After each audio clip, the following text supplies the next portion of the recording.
دکتۆر مخلیس سەلیم مراد شارەزا لە بواری یاسایی بازرگانی وەبەرهێنان لە ستۆدیۆ لەگەڵ من ئامادەیە. دکتۆر زۆر بەخێر بیت. بە دیاریکراویەک لە سەرچواری عراقیەکان لە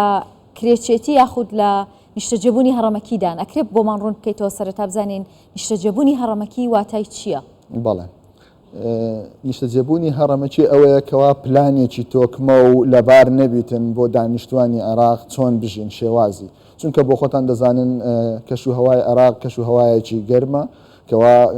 ئەو گۆڕانی کەش و هەوایە بەسەر عێراق داهاتوە دەبێتە لە ئایندە دەبێتە هۆی کێشە لە بۆ عێراقیەکان و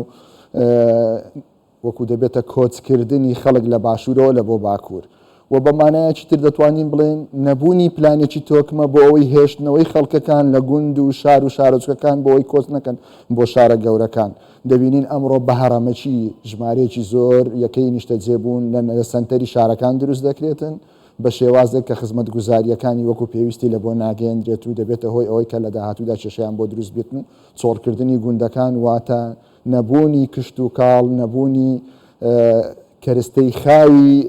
پیشەسازی لە بۆ پرۆژەکانی داهاتووی ئەو وڵاتە. کەواتە وەبەرهێنەرانەوانی کە یەکەکانی نیشتەجێبوون دروست دەکەن سەرنجی کڕیاران ڕادەکێشن بە بەرزکردنەوەی بیناکان و بەڵام ژێرخانیان باش نییە دەتەوێمە بڵیت؟ دەتوانم بڵێم بە شێوازێکی دیکە بێجگەلەوەی کە پلانێک نەبووە لەوەی شار و سارۆچکەکان و گوندەکان بەیەکەوە بە یەک ئاسدا دابش بکرێن و گەورە بکرێن و پرۆژەی تێدا دروست بکرێتن ئەوەیە کە زۆربەی کات ئێمە دەڵێن ئەوروپا وایە دەبینین گوندێکی ئەوروپایان شارۆچکەیەکی ئەوروپا شارێکی ئەوروپا لەگەڵ شارە گەورەکان هەموو ئەو شوێنانە هەموو بە هاوتەریب لەگەڵ یەکتری گەشە دەکەن و پرۆژەی وەبەرهێنانی نیشتەجێبوونیان تێدا دروست دەکرێت. بەڵام بە پێچەوانە لە عێراق تەنها لە شارە گەورەکان دەبینین ئەمڕۆ دەبینین بەغدا و چەند شارێکی عێراق پرۆژەی نیشتەجێبوونی وەبەرهێنانی تێدا دروست دەکرێت بەڵام شارەکانی کە پشتگوێ خراونەوە شارۆچکەکان هیچ خزمەت گوزاریان وەکو پێویست لە بۆ ناگەێنرێت. ئەمە چ بەترسێک دروستەکە لەسەر ئایندەی عێراق و دابەشبوونی دانیشتوان لە وڵاتە؟ ئەوەیە دەبێتە هۆی ئەوەی کەوا خەڵک کۆچ بکاتن لە گوندەکان و لە شارە بچووکەکان و شارۆچکەکانەوە لە بۆ شارە گەورەکان و لە داهاتوودا دەبێتە هۆی ئەوەی کەوا ئێمە لە کۆمەڵگایەکی بەرهەمهێن دەبینە کۆمەڵگایەکی بەکارخستن. باشە دکتۆریانی لە عێراق زۆر گلەی ئەوە دەکرێت کە ئەم یەکە نیشتەجێبوونانە کە دروست دەکرێن هەرزوویان لەسەر بەرپرساندا بەش دەکرێن یاخود ئەوانەی کە توانای کڕینی ئەم یەکانیان هەیە خەڵکی هەژار و کەم دەرامەت نین ئەوان ناتوانن لێی سوودمەند بن. عێراق پلانێکی هەیە لەو بارەوە؟ ئەوەی کە دەبیندرێ بەڕاستی عێراق وەکو وڵاتێک سیستماتیک نەبیتن و پلانێکی پێشوەختەی نەبیتن و دابەشبوونی عێراق لەسەر شێوازی مەسهەبی و ئەو هەموو پارت و لایەنە سیاسیانە و بە تایبەتیش ئەو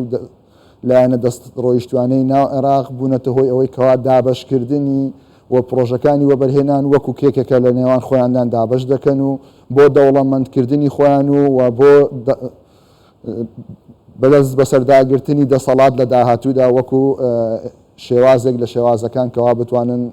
بمێنەوە لە دەسەڵات. لە لایەکی دیکەشەوە دەتوانین باسی پرۆژەکان بکەین وەکو خۆی دەبینین پرۆژەکان لە ڕووی کوالەتیەوە ئەو کوالەتیە نین، ینی لە داهاتوودا ئێمە دەزانین کەوا چ زیانێک بەر عێراق کەوتووە و پارەی عێراق چۆن بە عێراقیەکان چۆن بە فیرۆ ڕۆیشتووە لە بووی ئەو کەرستی تێدا بەکاردێتن لە ڕووی گەرمی و ساردی وەکو پێویست نییە. ئەو شێوازێک کە تێدا دروستی دەکرێت شێوازێکی زۆر تەقلیدیە کە ناتوانرێتن لە داهاتوودا بەرگێ ئەو کەش و هەوایە بگری و لە ڕووی نرخەوە دەبینین ئێمە لە هەرێمی کوردستان کاتێک پرۆژەکان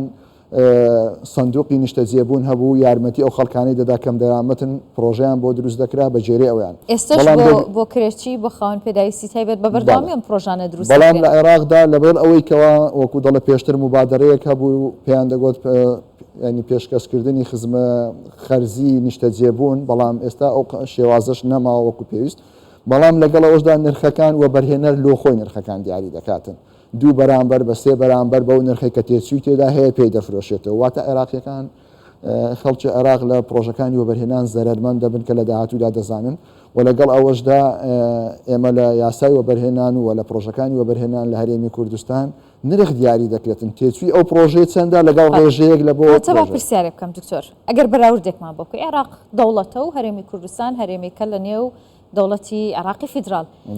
ئێمە یاسای وەبەرهێنانمان هەیە و عێراقیش بێگومان هەیەی بەراوردێکمان بۆکەیت بۆی بزانین کە جیاوازیەکەیان چییە؟ جیاوازیەکە ئەوەیە کە ئێمە لە هەمان کاتدا هەردوو یاسای وەبەرهێنان لە هەرێمی کوردستان و لە عێراق تقریبان دەتوانین بڵێن لە یەک کاتدا دەرچوو لە ماوەی ڕابردوودا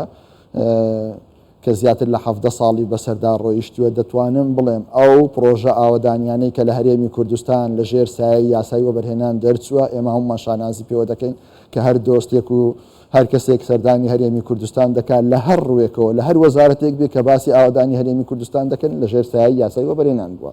و لە ڕووی نیشتە جێبوونی شۆ دەتوانم بڵێم لەو کاتەی کە وەزارەتی ئاوەدانکردنەوە لە عێراق لە ساڵی 20ەکانەوە تا ئێستا زیاتر لە 100 ساڵی بەسەردا تێپەڕ بووە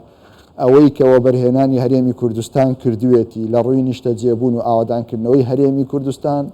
لە هەموو قۆناغی یاسای